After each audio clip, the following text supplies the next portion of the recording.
Hello, in this video I want to show you how to use Moldex3D Viewer.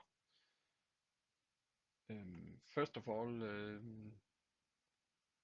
there's different ways to export, so you can reduce the size of the viewer file.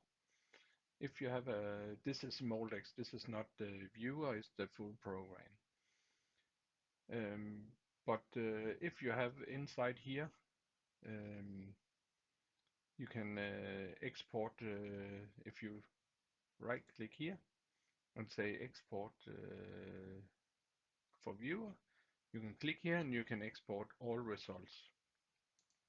But another possibility to reduce this is to uh, reduce the or make the results list.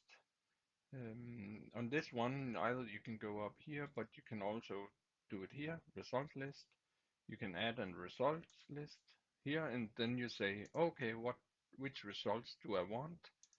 I need melt run time. I need maybe in packing, I need molten core, for example.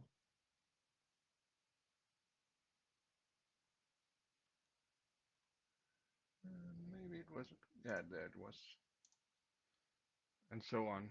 And then you can just say save. And then you only have these two results. And if you export now for the viewer, it's only these results that are highlighted. But in this case, I just want to export everything. So I go to result list again here and say Moldex result list.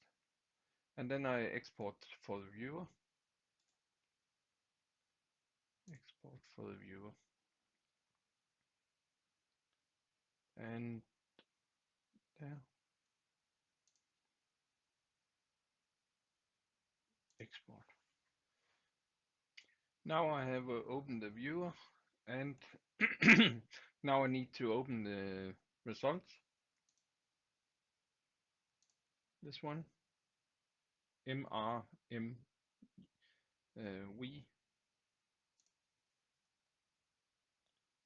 File type. And it looks like Studio, like Moldex, it's just limited with the possibilities that you have. But you still have an inspection. You have home here where you can open results, different results types, and display where you can hide and give yeah, if you have cooling and so on. But you can give some tags on the different types of property elements inside. But now back to this. Now you can see I have a bunch of different results here. The first thing up here is the fit window. This one I don't use. I normally just rotate on right button and use shift right, then it's panning. I have region zoom. I use that one sometimes. Here, fit again. And here I use this one so I can change how it's viewed. Gradient, background, and of course transparent, but this is more or less what I use up here. Then we have the results. The first thing is the filling. We have the different results here, fill, pack, cool, warp. It's depending on which analysis has been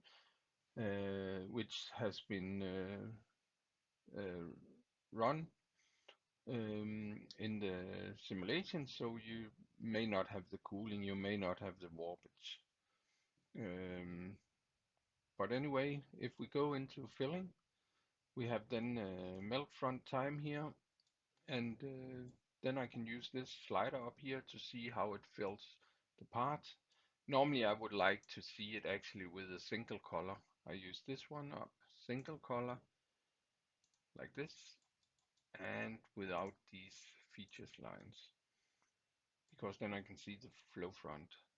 And I can play the animation here, and oh, it's fast, but then I can go in here and say, okay, let's just have it a bit slower. And of course you can stop it.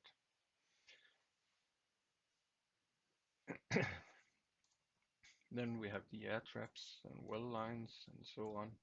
If you're in doubt about what actually this, you could take shear stress.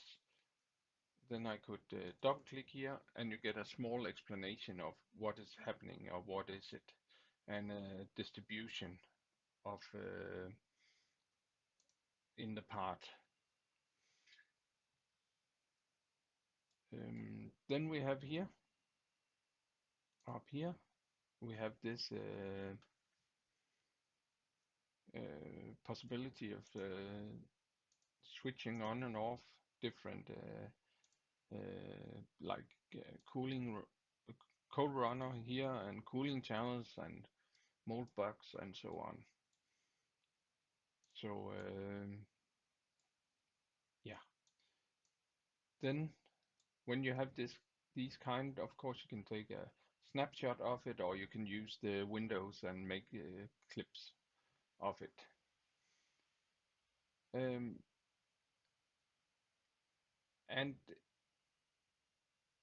now, like I could take the temperature, for example, and then we have some inspections tools here. They are also here, but then you can use the clipping here.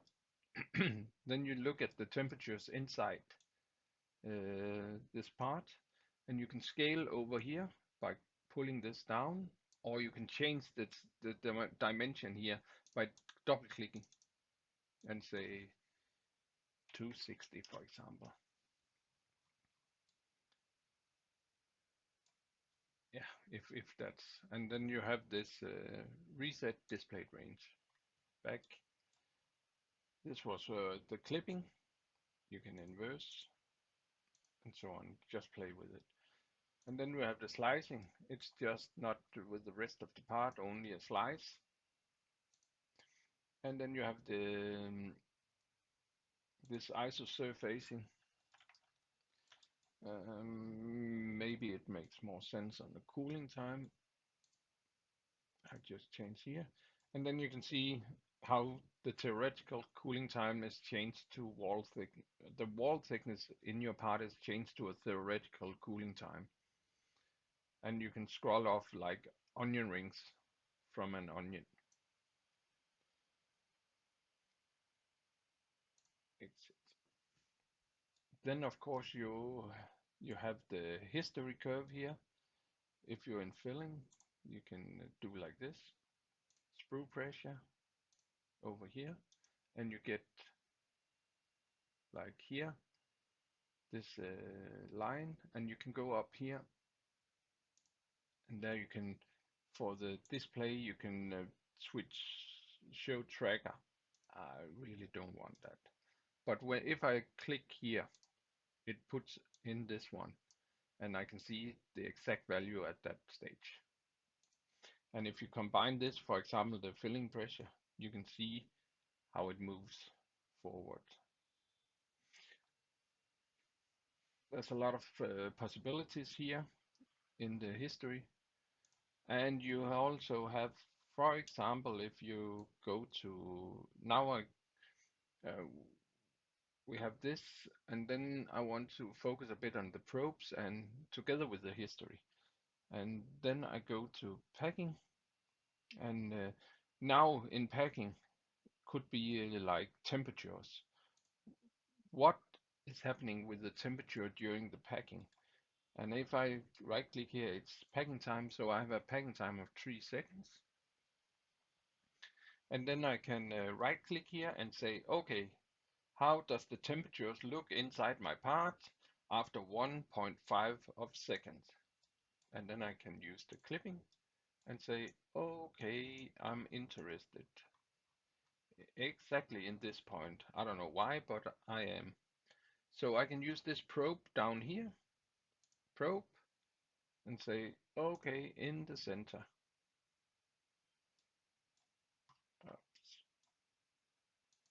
There, in the center of this one, escape. Now it's inside there. You can see it. Oh, I did two probes. I'll just delete one of these. I have a probe there, and then I can go to display here and say probe name, for example. Okay, it's probe 1. And then it's possible to use the probe to look at the um, history plot over time. What is happening with the temperature on exact that place during the whole cycle or during the packing. So I go here, all probes, probe 1, packing, melt temp, front time, no, temperature, yes, over here. And then I can see how the temperature at that point changes. And yeah, it's possible to use the probes for a lot of things.